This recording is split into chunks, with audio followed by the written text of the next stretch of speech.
Welcome back to our weekly chat.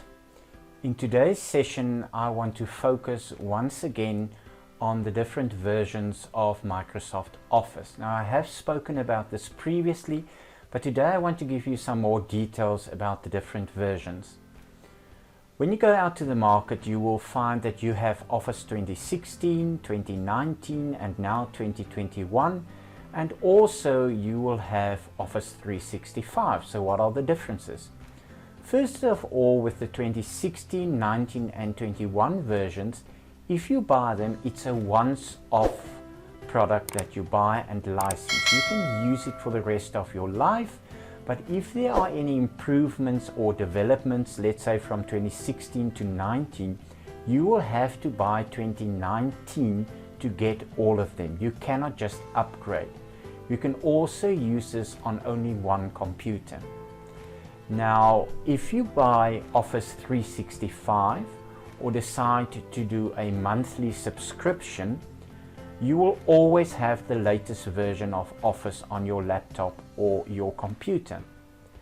An added advantage of Office 365 is that you can install it on 31 devices, and you also get 6 terabytes of disk space in the cloud to make your backups on. Now, if you buy 2016, as I've said before, it's a once-off license and product for one installation only. Now, what is the difference from 16 to 19? From 16 to 19, they've upgraded, for example, Excel and added 6 more formulas, which you can find on the screen right now.